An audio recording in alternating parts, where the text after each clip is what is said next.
la forme de l'environnement dans lequel ils vivent spontanément. Ce procédé de camouflage destiné à dissuader la bête cerf n'est certainement pas le résultat d'une coïncidence aveugle.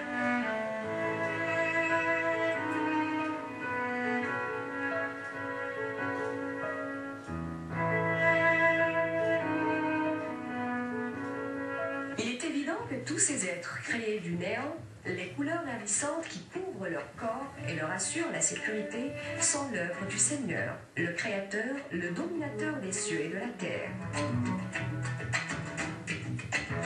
Dieu dit, « Votre création et la multiplicité des espèces animales constituent aussi des preuves pour ceux qui se laissent convaincre. »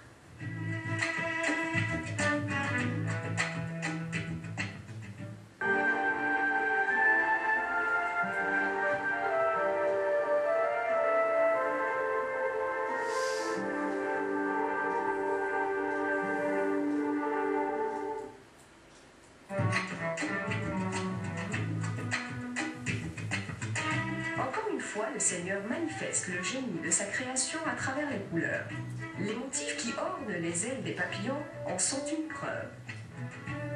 Examinons de près ces lépidoptères qui ont la particularité d'être couverts d'écailles, une sorte de poil aplati. Les écailles sont fixées sur la membrane alaire et se chevauchent comme les tuiles d'un toit. Le motif dessiné sur les ailes dépend de la disposition des couleurs sur les écailles.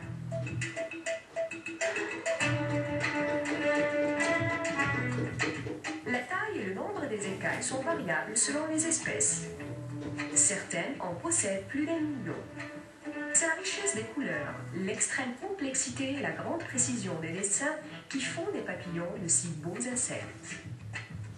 Les ailes des papillons ont aussi pour fonction de capter l'énergie du soleil. Leur surface est suffisamment importante pour jouer le rôle de panneau solaire. Les ailes absorbent l'énergie lumineuse. Cette énergie leur est indispensable car ce sont des animaux à sang froid. La température de leur sang et de leurs muscles doit augmenter pour qu'ils puissent voler. Il n'est donc pas rare de les voir au petit matin, les ailes écartées, en train de prendre un bain de soleil.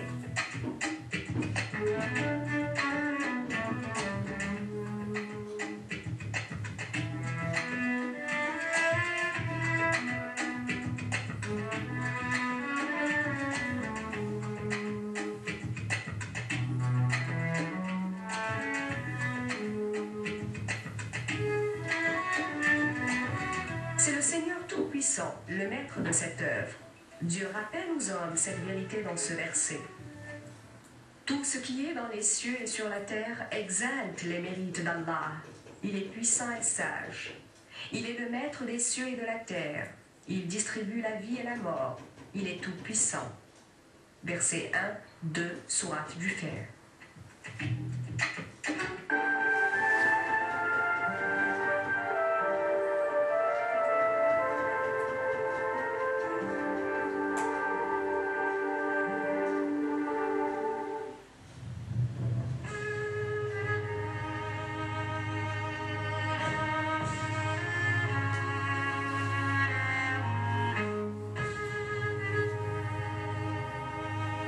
Si au premier abord, la structure des plumes des oiseaux paraît très simple, elle est en fait très complexe.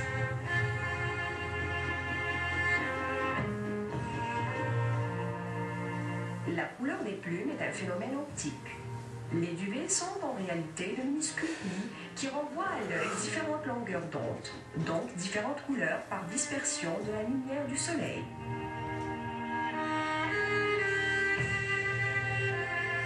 Une fois par an, l'oiseau mue. Il remplace ses anciennes plumes par des nouvelles. C'est le Seigneur Tout-Puissant qui les a dotés de ce système.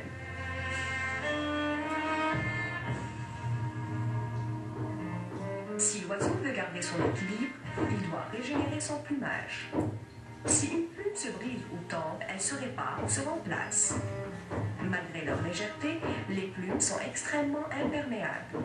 Les oiseaux s'en servent bien sûr pour voler, mais aussi pour se protéger de la chaleur ou du froid selon la saison. Les plumes les protègent également des rayons ultraviolets. Elles servent à l'occasion de moyens de camouflage. C'est le cas de ces deux oiseaux. Le paon est un oiseau fascinant. Le mâle est d'une incroyable beauté. Son corps altier et la palette de couleurs de ses plumes lui donnent fière allure. Chez le paon, les plumes ont pour but d'attirer la femelle. Le mâle porte une longue queue qu'il redresse et déploie en éventail lors de la parade sexuelle.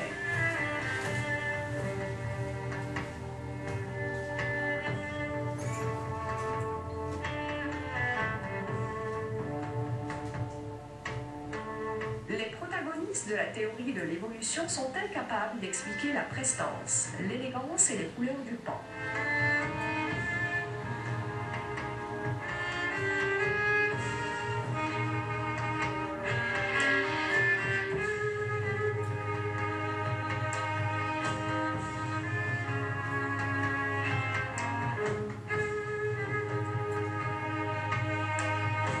Charles Darwin lui-même avoue son appréhension en disant « Maintenant, certaines structures dans la nature m'intimident, notamment les plumes du paon qui me donnent la chair de poule. »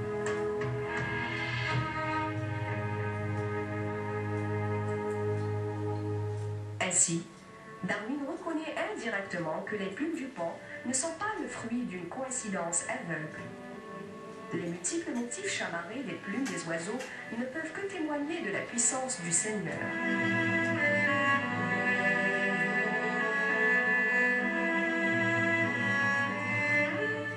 Il est Allah, le Créateur, l'animateur et le sculpteur. Il a droit aux plus nobles épithètes. Tout ce qui est dans les cieux et sur terre le glorifie. Il est le puissant et le sage. Verset 24, sourate de l'Épreuve.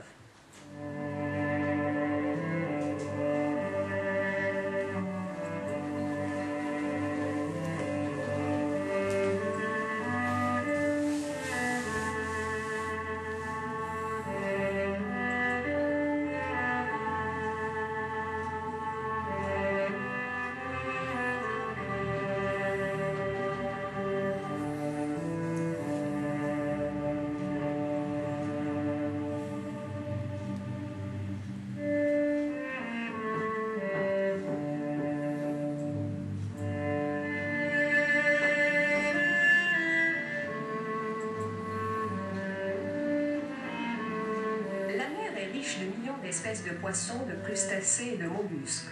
Il est très difficile de distinguer ces créatures de la flore marine.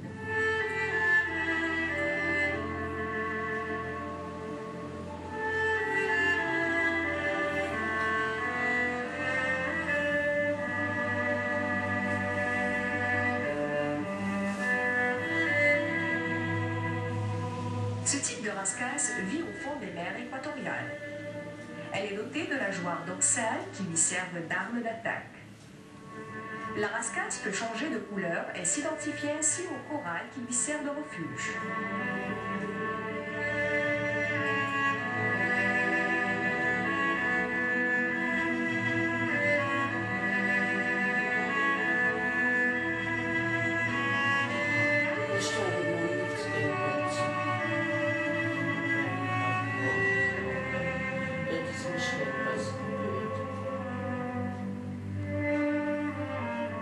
Le corail abrite des milliers de petites créatures.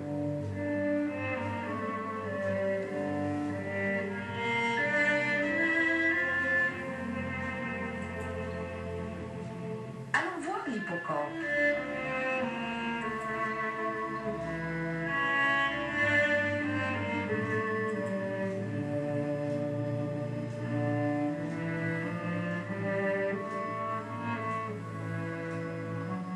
Le corps de l'hippocampe est constitué d'un squelette où s'accroche une cuirasse externe constituée de plaques osseuses rectangulaires avec un ensemble d'épines qui le font ressembler au corail.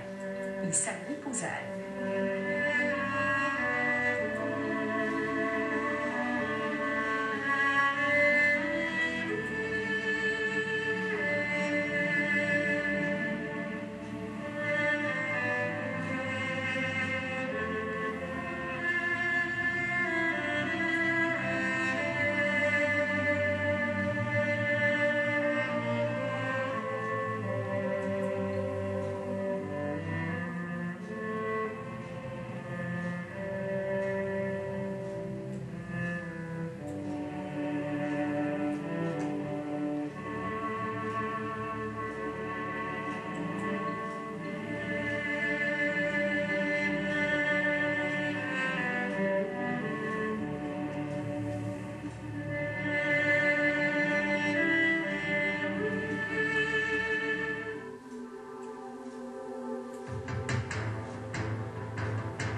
chaque être en fonction de son milieu environnant.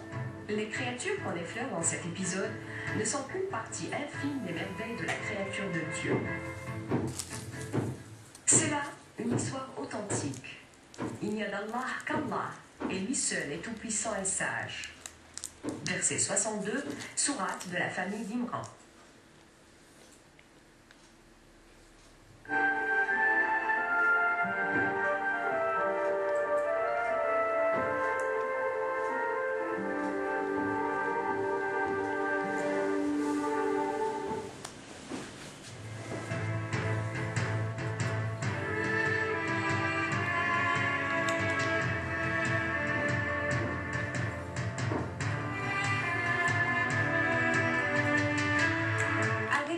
Pensez aux différentes couleurs de la végétation. Alors que toutes les plantes poussent dans la même terre et sont irriguées selon le même principe.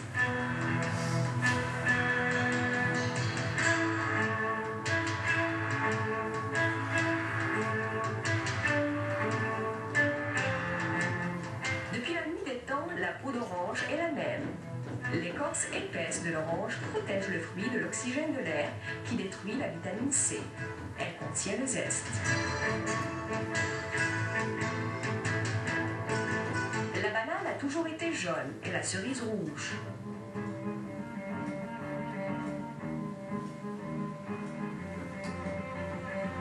Où que vous alliez dans le monde, vous ne trouverez aucune fraise qui ne soit rouge. Les gènes contenus dans l'ADN sont responsables de la couleur, de l'odeur et de la forme de ces fruits. La pomme, qu'elle soit rouge, verte ou jaune, est toujours lisse. Cette harmonie n'est certainement pas aléatoire.